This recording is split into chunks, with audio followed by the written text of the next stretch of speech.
Nunca olvidaré la noche en que mi propio hijo me llamó viejo inútil delante de toda la familia. Esas dos palabras cambiaron todo para siempre. Me llamo Gerardo Salazar, tengo 68 años, y esa noche de octubre estaba sentado en la mesa del comedor de la casa de mi hijo Diego, en Guadalajara. Era una cena familiar como tantas otras: Diego, su esposa Renata, mis dos nietos y yo. El aroma del mole que había preparado Renata llenaba la casa, y yo intentaba disfrutar de esos momentos que, a mi edad, uno aprende a valorar cada vez más. Pero entonces sucedió. Estaba sirviendo mi segundo plato, admito que tengo buen apetito, siempre lo he tenido, cuando sentí la mirada de Diego clavada en mí. Levanté la vista y vi esa expresión que había aprendido a reconocer en los últimos meses. Una mezcla de fastidio, impaciencia y algo que me dolía aún más: desprecio. «¿De nuevo este viejo inútil ocupando lugar?», dijo Diego en voz alta, lo suficientemente fuerte para que todos lo escucharan. El silencio que siguió duró apenas un segundo. Luego la mesa entera estalló en risas. Renata se tapó la boca, pero sus ojos brillaban de diversión. Mis nietos, Sebastián de 15 y Valentina de 12, se rieron como si fuera el chiste más gracioso del mundo. Hasta la empleada doméstica que servía el agua sonrió incómoda desde la cocina, pero yo no me reí. Sentí como algo se rompía dentro de mi pecho. No era la primera vez que Diego me faltaba al respeto, pero nunca con tanta crueldad, nunca delante de todos, nunca con esas palabras exactas que parecían diseñadas para destruir lo poco que quedaba de mi dignidad. Antes de continuar con mi historia, quiero pedirte algo de corazón. Si te gustan estas historias de vida real que nos enseñan lecciones profundas sobre el respeto y la familia, por favor suscríbete a este canal. Estamos muy cerca de llegar a los 10.000 suscriptores y cada uno de ustedes es parte fundamental de esta comunidad. Déjame en los comentarios de qué país nos estás viendo. Me encanta saber que estas historias llegan a corazones en todo el mundo. Y si esta historia te está tocando el alma, regálanos un like. Nuestra meta es llegar a 200 likes en este video. Ahora sí, continuemos.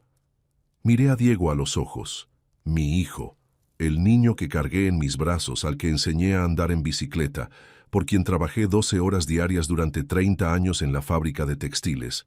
El hombre que ahora me veía como un estorbo, como un mueble viejo que ocupa espacio innecesario. No, dije nada. Las palabras no iban a cambiar nada en ese momento. Me levanté despacio, mis rodillas protestando como siempre, y tomé mi bastón de madera, ese que tallé yo mismo hace 5 años, cuando mi cadera empezó a fallar. Cada movimiento era deliberado, calmado, aunque por dentro sentía un huracán de emociones que amenazaba con ahogarme. «Con permiso», fue lo único que dije. Mi voz sonó más firme de lo que esperaba. Sin mirar atrás, caminé hacia mi habitación, ese cuarto pequeño junto a la lavandería que Diego y Renata me habían asignado cuando me mudé con ellos hace 1 año y medio, después de que vendí mi casa para ayudarlos con sus deudas. Mientras caminaba por el pasillo, todavía podía escuchar sus risas apagándose gradualmente, mezcladas con el tintineo de los cubiertos contra los platos. La vida continuaba para ellos.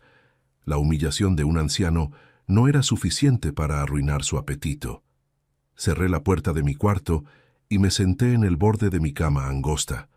Las paredes, desnudas, me devolvían el silencio. No había fotos familiares aquí, no había recuerdos, solo una cama, un armario viejo y una ventana pequeña que daba al patio trasero. Esa noche no lloré. Ya no me quedaban lágrimas para la humillación, pero sí tomé una decisión. Al día siguiente, mientras Diego dormía tranquilamente después de haberme llamado viejo inútil, mientras disfrutaba su café matutino sin un ápice de remordimiento, yo tenía una cita que él no sabía que existía, una cita que cambiaría todo. Porque hay cosas que un hombre puede perdonar, pero hay límites que, una vez cruzados, no tienen vuelta atrás. Y Diego acababa de cruzar el último.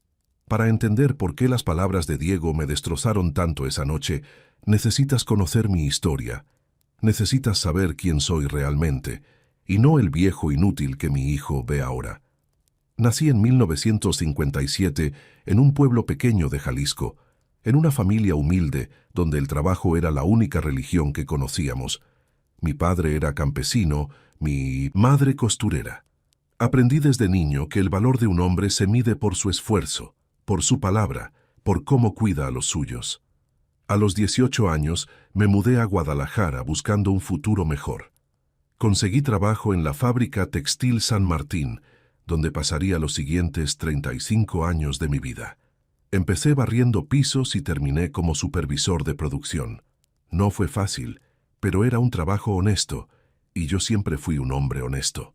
A los 22 conocí a Lucía, la mujer que se convertiría en mi esposa y en el amor de mi vida. Era maestra de primaria, tenía una sonrisa que iluminaba cualquier habitación y una bondad que yo no merecía. Nos casamos 6 meses después en una ceremonia sencilla en la parroquia del barrio. Diego nació 2 años más tarde, en 1981. Fue nuestro único hijo.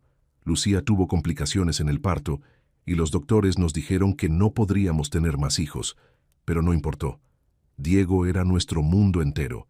Le di a ese niño todo lo que yo nunca tuve: escuela privada, clases de inglés, computadora cuando apenas estaban llegando a México, ropa de marca, vacaciones. Trabajaba turnos dobles, fines de semana, días festivos. Todo para que mi hijo tuviera oportunidades que yo solo pude soñar. Lucía me decía a veces que lo estábamos malcriando, que un niño necesita aprender el valor del esfuerzo.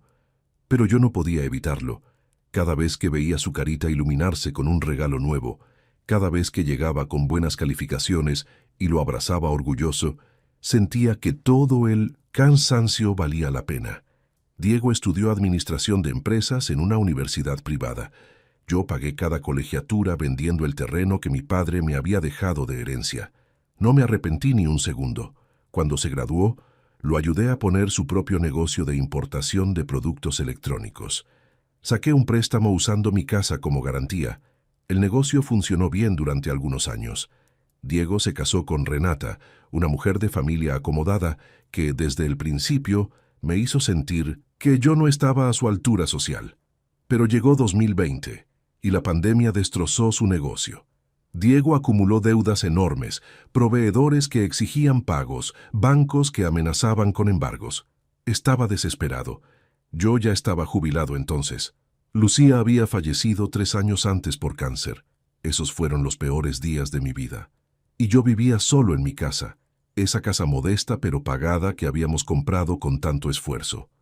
Cuando Diego vino a pedirme ayuda, llorando en mi sala, no lo pensé 2 veces.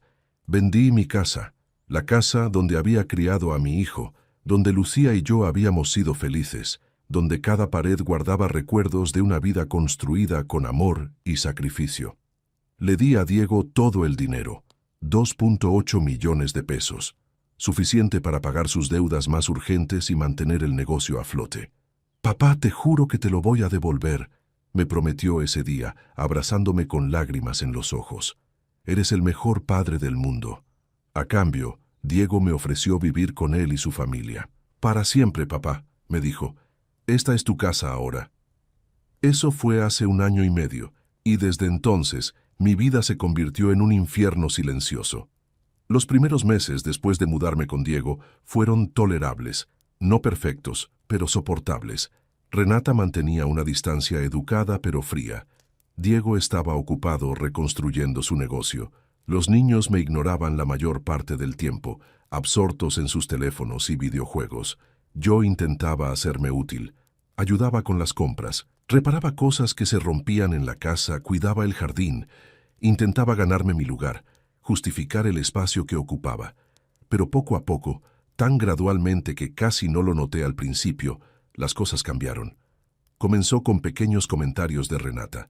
«Gerardo, ¿podrías comer en tu cuarto hoy? Tenemos visitas y la mesa estará muy llena. Gerardo, por favor no uses la sala cuando tengamos invitados. Ya sabes cómo es la gente, se siente incómoda. Gerardo, ¿podrías bajar el volumen de tu radio? Estás molestando a los niños». Diego nunca me defendía. Al principio pensé que simplemente no se daba cuenta. Después entendí que sí se daba cuenta. pero que mantener la paz con Renata era más importante que mantener mi dignidad. Luego vinieron las restricciones más directas. Mi cuarto junto a la lavandería, el más pequeño de la casa, sin calefacción adecuada en invierno, se convirtió en mi territorio exclusivo. La sala era para la familia. El comedor era para ocasiones especiales, y yo solo era incluido cuando no había alternativa. Las comidas se volvieron un campo minado emocional. Renata cocinaba lo que a ella le gustaba. Nunca preguntaba mis preferencias. Si yo pedía algo específico, suspiraba dramáticamente como si le estuviera pidiendo un sacrificio imposible. Es que Gerardo siempre quiere cosas especiales, le decía a Diego cuando yo estaba lo suficientemente cerca para escuchar. Ya no sé qué más hacer para complacerlo. Yo jamás pedí cosas especiales. Solo una vez sugerí que tal vez podríamos tener menos chile en la comida porque me caía mal al estómago. Eso aparentemente era ser difícil. Los cumpleaños fueron especialmente dolorosos. Cuando cumplí 67, nadie lo mencionó. Esperé todo el día alguna señal, algún reconocimiento. Nada. Diego salió temprano y regresó tarde. Renata actuó como si fuera un día cualquiera. Mis nietos ni siquiera levantaron la vista de sus pantallas. Esa noche, solo en mi cuarto, canté Las Mañanitas en voz baja para mí mismo. Pero lo que más me dolía era cómo Diego me hablaba ahora. El hijo que me abrazaba llorando cuando le di el dinero de mi casa, ahora me trataba con una impaciencia constante, como si mi simple existencia fuera un inconveniente. ¿Otra vez vas al doctor, papá? ¿No acabas de ir la semana pasada? ¿Necesitas que te compre tus medicinas? Ya te dije que las anotes en una lista, no puedo estar recordando todo. No puedo llevarte al banco ahorita, estoy ocupado. Que Renata te lleve. Ah, ¿está ocupada? También. Pues entonces tendrá que esperar. Mis citas médicas, tengo presión alta y problemas de cadera, se volvieron una molestia para todos. Más de una vez tuve que tomar 2 camiones para llegar a mi clínica, porque nadie podía llevarme. Las conversaciones familiares se detenían cuando yo entraba a una habitación. Las risas se apagaban. Era invisible, pero de la peor manera. Invisible mientras todos me veían como un estorbo. Escuché conversaciones que no debía escuchar. Una noche, pasando por la habitación de Diego y Renata, sus voces me detuvieron.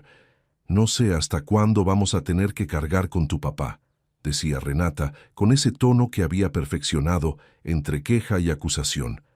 «Ya sé, mi amor, pero ¿qué quieres que haga? Es mi padre.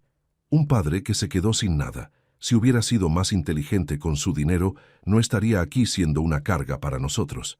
Bueno, pero nos ayudó cuando lo necesitábamos». ¿Ayudó? Nos dio lo que era su obligación dar. Nosotros le estamos dando techo y comida. Estamos a mano. Esas palabras me atravesaron como cuchillos. Mi obligación, como si los 35 años trabajando para darle todo a mi hijo fueran simplemente una obligación cumplida. Como si vender la casa que construí con el sudor de mi frente fuera apenas lo mínimo esperado. Regresé a mi cuarto esa noche sintiéndome más pequeño, más insignificante que nunca. Pero la humillación tenía más niveles por explorar. Sebastián, mi nieto mayor, empezó a hablarme con un desprecio que había aprendido de sus padres. «Abuelo, ¿por qué siempre hueles raro?», me dijo un día delante de sus amigos que habían venido a casa. «Abuelo, mi mamá dice que ronca muy fuerte y que por eso te mudaron a ese cuarto. Abuelo, ¿es verdad que eras pobre cuando eras joven?». Cada pregunta, cada comentario, era una pequeña muerte. Valentina al menos me ignoraba, lo cual era mejor que el desprecio activo de su hermano. Las semanas antes del fatídico comentario de Diego en la cena fueron particularmente difíciles. Diego había cerrado un negocio grande y el dinero volvía a fluir. La casa se llenó de cosas nuevas, un televisor enorme para la sala, un auto nuevo para Renata, ropa de diseñador para todos. Para mí, nada. Ni siquiera un «gracias, papá». Esto fue posible gracias a ti. Yo intentaba recordarme a mí mismo que el dinero que les di fue un regalo, no un préstamo, que un padre no espera nada a cambio, que el amor no lleva registro de las deudas, pero cuando el amor no es correspondido, cuando el sacrificio no es reconocido, cuando la gratitud se transforma en resentimiento, algo dentro del corazón humano empieza a romperse. Y esa noche, Durante esa cena, cuando Diego me llamó viejo inútil y toda mi familia rió como si fuera el chiste del año, ese algo se rompió definitivamente. No dormí esa noche. Me quedé sentado en mi cama angosta, mirando por la pequeña ventana hacia el patio trasero, iluminado por la luz de la luna. La casa estaba en silencio. Diego y su familia dormían profundamente, sin una pizca de remordimiento, sin una sombra de culpa, pero yo estaba completamente despierto, y por primera vez en meses mi mente estaba cristalina. Hay momentos en la vida de un hombre donde todo se aclara, donde las excusas que nos damos a nosotros mismos se evaporan y vemos la verdad desnuda de nuestra situación. Esa noche fue uno de esos momentos para mí. Yo no era un invitado en esta casa, era una carga tolerada. No era un padre respetado, era un viejo inútil que ocupaba lugar. Y lo más doloroso de todo, había permitido que esto sucediera. Había aceptado cada insulto menor, cada falta de respeto, cada humillación, pensando que las cosas mejorarían, que Diego eventualmente recordaría quién era yo, lo que había hecho por él. Pero las cosas no mejoran solas, y la gente no cambia porque sí. A las 6 de la mañana, cuando los primeros rayos de sol comenzaron a filtrarse por mi ventana, tomé una decisión.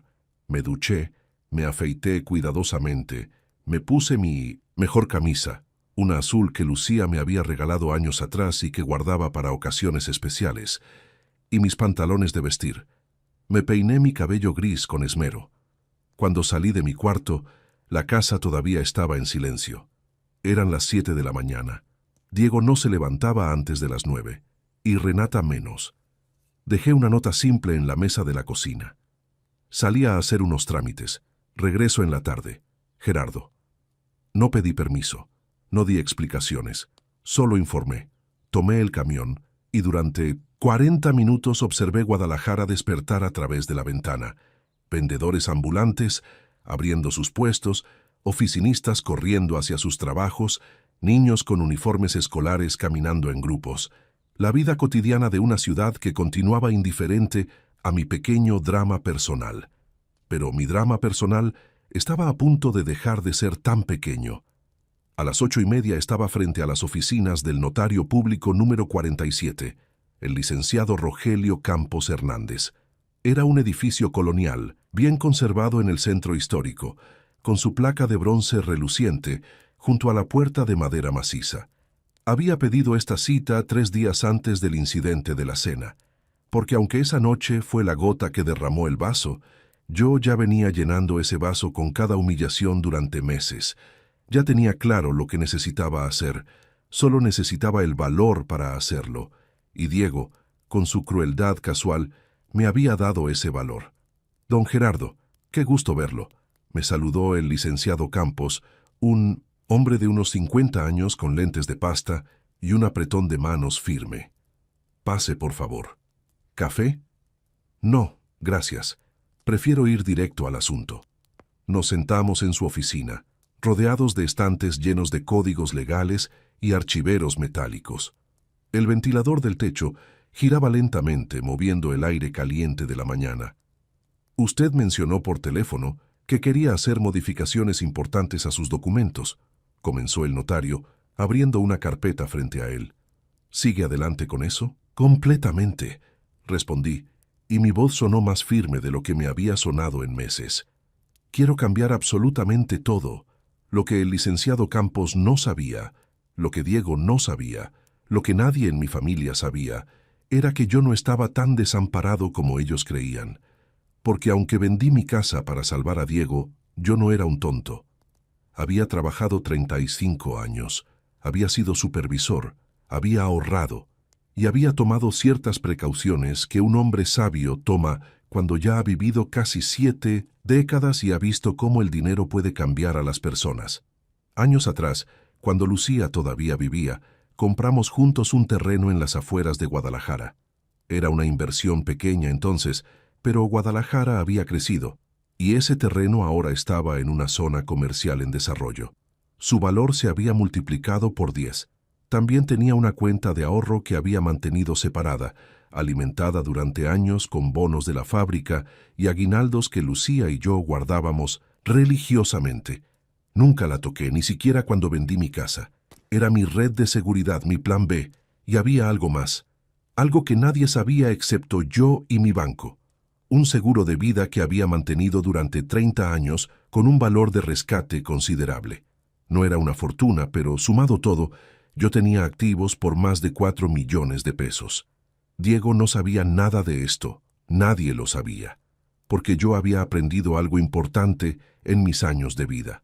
No todo se debe compartir, no todas las cartas se muestran, y ahora sentado frente al notario, era el momento de jugar esas cartas que había guardado. «Quiero hacer un testamento completamente nuevo», le dije al licenciado Campos, «y quiero hacer algunos movimientos con mis propiedades, movimientos que necesito que se ejecuten de manera estratégica». El notario tomó notas cuidadosamente mientras yo le explicaba exactamente lo que quería. Sus cejas se elevaron más de una vez, pero siendo un profesional experimentado, no emitió juicios. Solo hacía preguntas de clarificación legal. «¿Está completamente seguro de esto, don Gerardo?», me preguntó finalmente. «Entiendo que hay situaciones familiares difíciles, pero estos son cambios muy drásticos». «Nunca he estado más seguro de algo en mi vida», respondí. «Mi hijo necesita aprender una lección que debí enseñarle hace mucho tiempo, que las acciones tienen consecuencias y que la crueldad no queda impune». Firmamos documentos durante 2 horas. Cada firma era deliberada, cada inicial colocada con precisión. No había prisa. Esto no era una decisión impulsiva, aunque el incidente de anoche hubiera sido el catalizador. Esto era justicia, justicia retrasada, pero justicia al fin. «Los documentos que me solicitó estarán listos mañana», me informó el notario al despedirnos. «Y haré la llamada que me pidió exactamente cuando usted me indique». «Hágala mañana por la mañana, a las 10 en punto», le dije. «Quiero que mi hijo tenga toda la noche de hoy para dormir tranquilo. Una última noche sin saber lo que viene». Salí de esa oficina sintiéndome diferente, más liviano, más digno. Por primera vez en meses, caminaba con la cabeza en alto. Esa tarde regresé a la casa de Diego. Él estaba en la sala viendo televisión, comiendo botana. Me miró de reojo cuando entré. «¿Dónde andabas?», preguntó con ese tono de fastidio que había perfeccionado. «Arreglando algunos asuntos», respondí simplemente. «¿Qué asuntos?», insistió Renata desde la cocina, siempre desconfiada. «Asuntos míos», dije, y seguí caminando hacia mi cuarto. Esa noche cenamos en silencio. Diego ni siquiera me miró.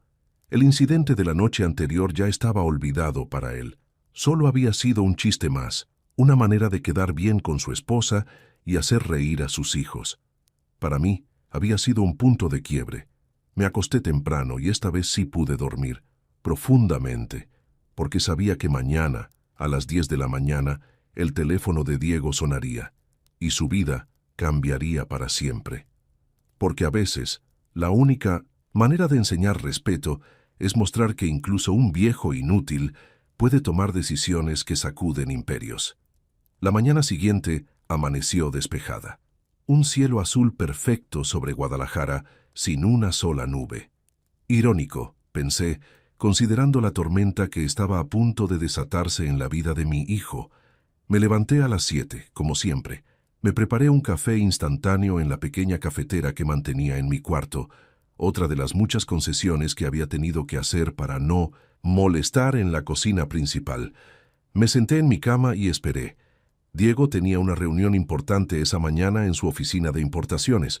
Lo sabía porque lo había escuchado comentar con Renata durante el desayuno del día anterior. Estaría en su escritorio, revisando papeles, probablemente sintiéndose exitoso y en control de su vida. A las 9:55 de la mañana salí de mi cuarto y me senté en una silla del pasillo que tenía vista directa hacia la puerta del estudio de Diego. Llevaba mi café. Parecía casual, un viejo aburrido, sin nada mejor que hacer. Pero mi corazón latía con anticipación.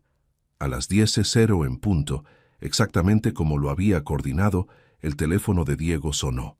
Escuché su voz desde el estudio, inicialmente despreocupada. «Bueno, habla Diego Salazar». Hubo una pausa.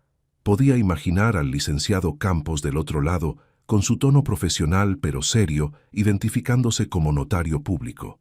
Sí, soy yo. ¿Notario? ¿Qué? No, no estoy esperando ninguna llamada de... ¿Mi padre? ¿Qué tiene que ver mi padre con esto? El tono de Diego cambió, de confusión a algo más agudo, alerta. ¿Cómo que modificaciones legales? ¿Qué tipo de modificaciones? Silencio. Un silencio que se extendió y se extendió. Podía sentir la tensión incluso desde el pasillo. ¿Qué? La voz de Diego explotó, haciéndome sobresaltar a pesar de que esperaba exactamente esa reacción.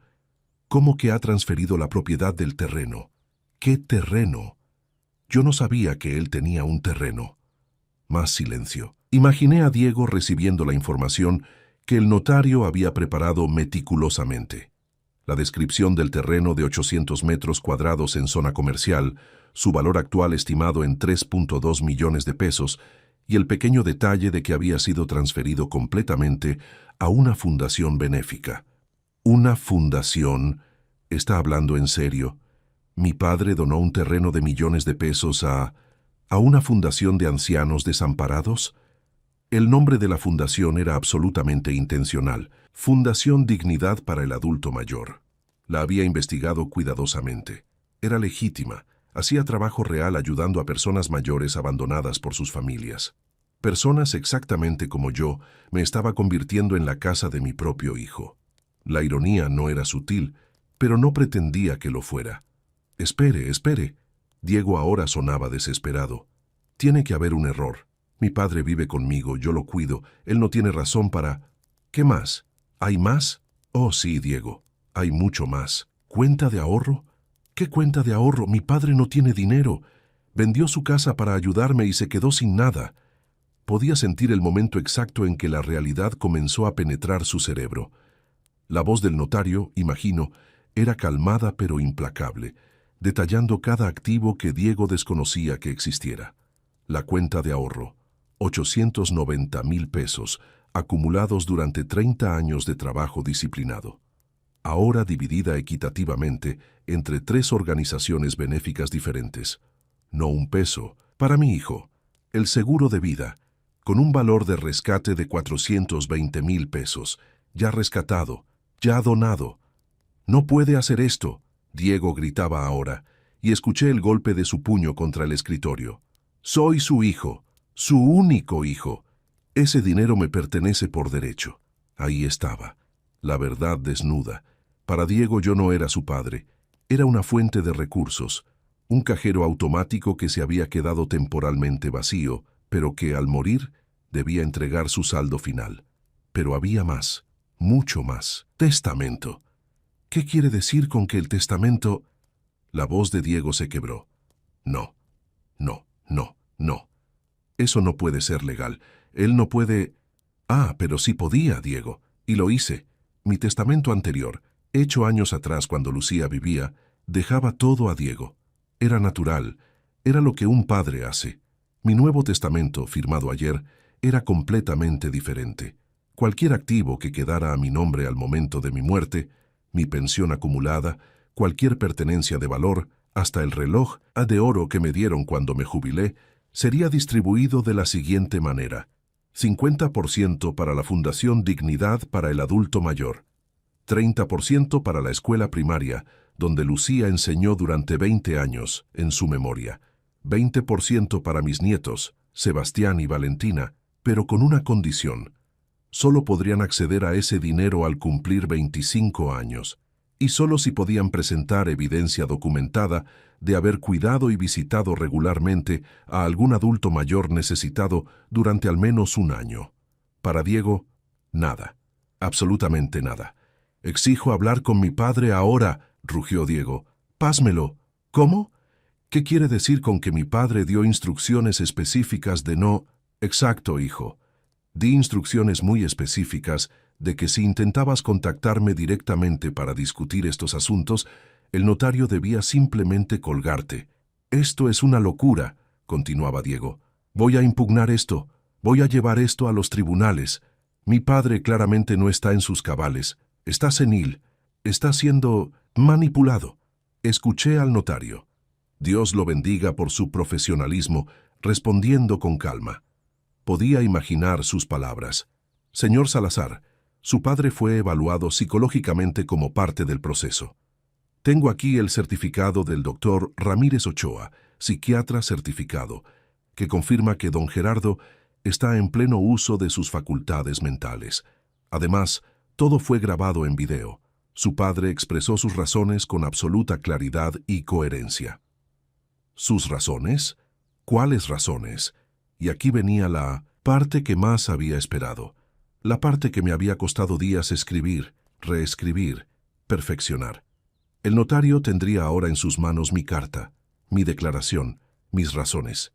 Yo había escrito, con mi propia letra, una carta de 3 páginas explicando exactamente por qué estaba tomando estas decisiones, detallando con fechas y ejemplos específicos cada humillación, cada falta de respeto, cada momento en que fui tratado como un estorbo en lugar de como el padre que sacrificó todo por su hijo. Y el clímax de esa carta, la frase final que había escrito con mano temblorosa pero determinada: le di a mi hijo todo lo que tenía, mi dinero, mi casa, mi tiempo, mi amor, mi dignidad. A cambio, me llamó viejo inútil delante de su familia, y todos rieron. En ese momento comprendí que ya no tengo un hijo, y un hombre que no tiene hijo no tiene por qué dejarle herencia. ¡Papá!, escuché a Diego gritar, y súbitamente su puerta se abrió de golpe. Me vio sentado allí, en el pasillo, tomando mi café tranquilamente. Nuestros ojos se encontraron. Su rostro estaba rojo, venas marcadas en su cuello, ojos desorbitados. Sostenía el teléfono en una mano temblorosa. Parecía que acababa de ver su vida entera colapsar, porque eso era exactamente lo que acababa de pasar. Tú... Apenas podía hablar. Tú... ¿Qué hiciste? Me levanté lentamente, apoyándome en mi bastón. Lo miré directamente a los ojos, sin desviar la mirada, sin bajar la cabeza como había hecho tantas veces en los últimos meses. Recuperé mi dignidad, dije simplemente. Eso es lo que hice. Y en ese momento, Diego Salazar comprendió que el viejo inútil nunca había sido tan inútil después de todo. ¿Recuperaste tu dignidad? Diego escupió las palabras como veneno. ¿Regalando millones de pesos a extraños? ¿Eso es dignidad para ti? No son extraños, respondí con calma, aunque mi corazón latía como tambor. Son personas que realmente lo necesitan. A diferencia de un hijo que tiene su propio negocio exitoso, su casa grande, y que solo ve a su padre como un estorbo. Yo no te veo como un estorbo, gritó, pero sus ojos lo traicionaban. Sabía que era mentira. Yo sabía que era mentira. Ahora él sabía que yo sabía. De nuevo este viejo inútil ocupando lugar. Recité sus palabras exactas, dejando que cada sílaba cayera como piedra entre nosotros. Eso dijiste hace 2 noches, delante de tu esposa, delante de tus hijos, y todos rieron. Diego palideció. Por un momento, solo por un momento, vi algo que podría sido vergüenza cruzar su rostro, pero desapareció tan rápido como llegó, reemplazado por furia defensiva. Era una broma, un chiste. Dios santo, papá, no puedes destruir tu vida y la mía por una broma. ¿Mi vida? Dejé escapar una risa amarga. Diego, mi vida ya estaba destruida, viviendo en un cuarto junto a la lavandería, comiendo solo porque la mesa está muy llena, siendo invisible en mi propia familia. Eso no es vida, eso es simplemente existir hasta morir. Te dimos un techo. ¡Comida!, intervino Renata apareciendo desde la cocina con los brazos cruzados y esa expresión de indignación que conocía tan bien. Y así nos pagas, regalando dinero que podría ser de nuestros hijos. El dinero es mío, dije mirándola directamente. Lo gané con 35 años de trabajo. No le debo explicaciones a nadie sobre qué hago con él. «Le debes todo a esta familia», gritó ella. «Diego te salvó cuando te quedaste sin nada. Te abrimos las puertas de nuestra casa». Yo no me quedé sin nada. Mi voz se elevó por primera vez sorprendiéndolos a ambos. Yo lo vendí todo para salvar a tu esposo. le di 2.8 millones de pesos de mi casa para pagar sus deudas, deudas que acumuló por su mala administración. Eso fue un regalo, contraatacó Diego. Tú mismo lo dijiste. Nunca pediste que te lo devolviéramos. No pedí devolución del dinero, Diego. Pedí respeto. Pedí ser tratado como tu padre, no como un mueble viejo. Pedí un mínimo de gratitud y amor. Mi voz se quebró ligeramente. Y ni siquiera eso pude obtener de ti. Oh, por favor. Renata puso los ojos en blanco, siempre exagerando todo, siempre haciéndote la víctima. ¿La víctima? La miré incrédulo. Renata, tú misma le dijiste a tu esposo, y te escuché claramente, que yo era una carga y que estaban a mano conmigo. Como si criara un hijo durante 18 años, pagar su educación privada, salvar su negocio con mi casa, fueran simplemente obligaciones cumplidas y nada más. Renata tuvo la decencia de verse incómoda por un segundo, pero se recuperó rápido. Estaba frustrada. Todos nos frustramos a veces. La diferencia, Renata, es que cuando yo me frustraba con Diego cuando era niño, no lo llamaba inútil delante de todos. Lo educaba, lo amaba, lo protegía.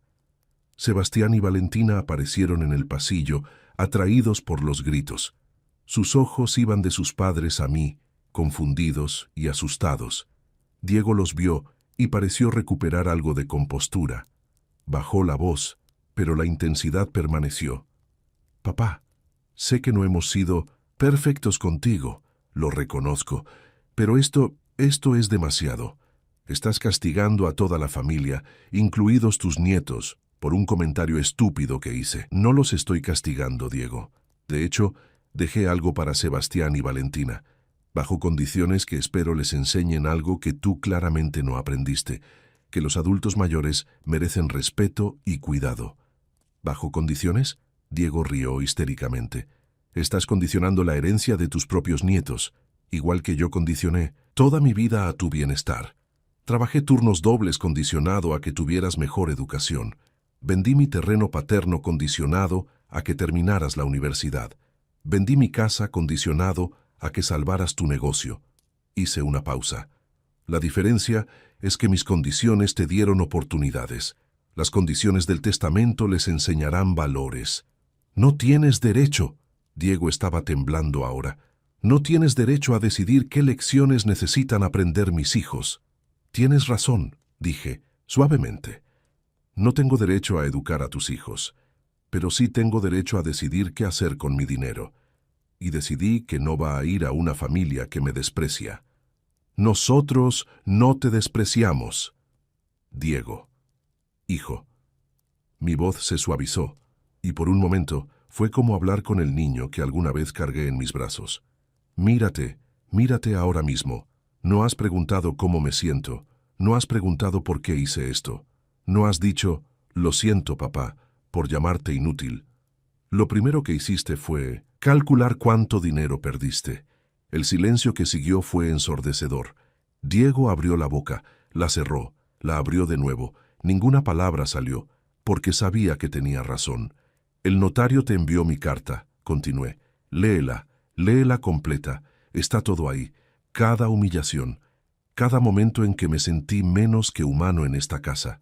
Y después de leerla, si todavía crees que soy yo el que está equivocado, entonces no hay nada más que hablar. ¿Entonces qué?, preguntó Diego, y por primera vez detecté algo diferente en su voz. ¿Miedo? ¿Vulnerabilidad? ¿Vas a irte? No lo sé todavía, respondí honestamente. Pero lo que sí sé es que no voy a seguir viviendo como he vivido. Ya no voy a aceptar migajas de respeto. Ya no voy a caminar con la cabeza baja en una casa donde debería sentirme seguro y amado. Papá. La voz de Diego se quebró finalmente. El dinero. Necesito ese dinero. El negocio está bien ahora, pero hay inversiones que quería hacer, planes que... Y ahí estaba otra vez. El dinero. Siempre el dinero. Diego, dije sintiendo un peso enorme en el pecho. En este preciso momento, estás más preocupado por dinero que perdiste que por un padre que casi pierdes. ¿No ves lo roto que está eso? Sus ojos se llenaron de lágrimas entonces. Finalmente, pero no estaba seguro si eran lágrimas de remordimiento o de frustración. «Puedes impugnar el testamento si quieres», dije, dirigiéndome hacia mi cuarto. «El notario dijo que probablemente intentarías, pero te advierto, tengo evaluaciones psicológicas, testimonios, grabaciones. Tengo evidencia de que estoy perfectamente cuerdo, y tengo una carta de 3 páginas explicando mis razones. ¿Realmente quieres que todo eso se lea en un juzgado público?» Diego no respondió. «Lee mi carta», repetí, «y después decide qué tipo de hombre quieres ser». Entré a mi cuarto y cerré la puerta. Afuera, escuché sollozos. No estaba seguro si eran de Diego, Renata o los niños. Pero por primera vez en 18 meses, los sollozos no eran míos. Los siguientes 3 días fueron extraños, tensos, como vivir en una casa con desconocidos que en algún momento fueron familia. Diego evitaba mirarme. Renata me ignoraba completamente. Los niños caminaban en puntas alrededor de todos. La casa, que siempre había tenido un nivel de incomodidad para mí, ahora vibraba con una tensión que podía cortarse con cuchillo. Pero algo había cambiado en mí. Ya no me encogía. Ya no me hacía pequeño. Caminaba con la espalda recta. Comía en la mesa principal sin pedir permiso. Usaba la sala. Veía mi programa de televisión favorito.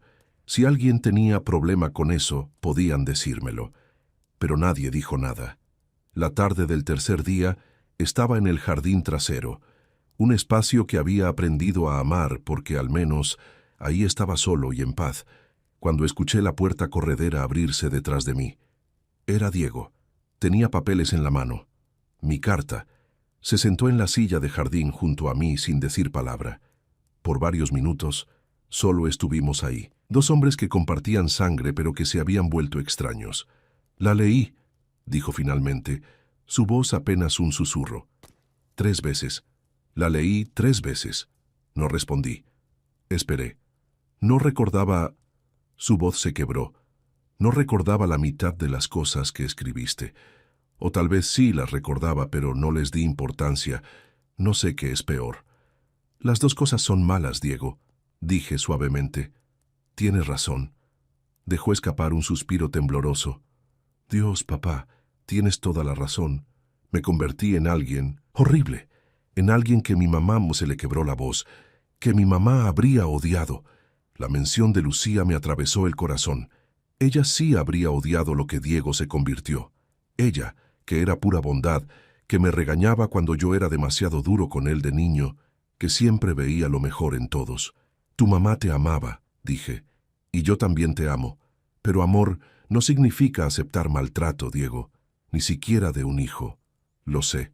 Las lágrimas corrían libremente por su rostro ahora. «Lo sé. Y estoy... Dios, papá, estoy tan avergonzado de lo que dije, de cómo te traté, ¿De haber perdido el dinero?», pregunté, y no pude evitar el tono de amargura. «No», me miró con urgencia. «Quiero decir, sí, al principio solo podía pensar en eso. No voy a mentirte. Cuando el notario me llamó, mi primer pensamiento fue el dinero. Mi segundo pensamiento fue el dinero.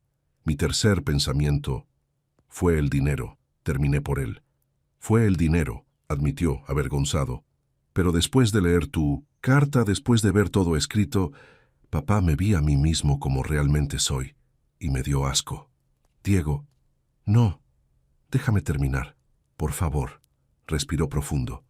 «Toda mi vida me diste todo, todo, y yo lo tomé como si me lo debieras, como si fuera mi derecho por simplemente existir. Nunca te agradecí realmente. Nunca valoré cuánto sacrificaste». «Eso es lo que hacen los padres», dije. «Sacrificamos por nuestros hijos». «Pero los hijos también tienen responsabilidades, papá. Los hijos honran a sus padres. Los cuidan cuando envejecen, los respetan, los aman». Se limpió las lágrimas con el dorso de la mano. «Y yo fallé en todas esas cosas». Nos quedamos en silencio nuevamente. El sol comenzaba a ponerse, pintando el cielo de naranjas y rosas. «¿Qué quieres de mí ahora?», preguntó Diego finalmente. «Sé que no puedo deshacer lo que hice. Sé que las palabras no son suficientes. Pero papá, por favor, dime qué puedo hacer para empezar a reparar esto». Había pensado en esa pregunta durante días. ¿Qué quería? ¿Qué necesitaba? Quiero que me trates como tu padre, dije simplemente. No como un invitado, no como una carga, como tu padre. Quiero conversaciones. Quiero que me preguntes cómo estuvo mi día. Quiero sentir que mi presencia agrega algo a esta familia, no que la resta. Lo harás, te lo prometo, te lo juro por la memoria de mamá. Y quiero que entiendas algo muy importante, Diego. El testamento se queda como está. Su rostro mostró dolor, pero asintió. Lo entiendo. No lo cambio para castigarte, expliqué. Lo cambio porque esas organizaciones benéficas realmente necesitan ese dinero y porque necesito saber que puedo tomar decisiones sobre mi propia vida sin que mi valor como persona dependa de cuánta herencia pueda dejar. Tienes razón, dijo. Papá, mi negocio está bien, tengo ingresos, no necesito tu dinero. Nunca debí pensar que tenía derecho a él. Pero tu esposa... Le hablaré a Renata. Su voz se endureció con determinación. Le dejaré muy claro que esta es tu casa también, que eres mi padre y mereces respeto. Y si ella no puede aceptar eso, hizo una pausa.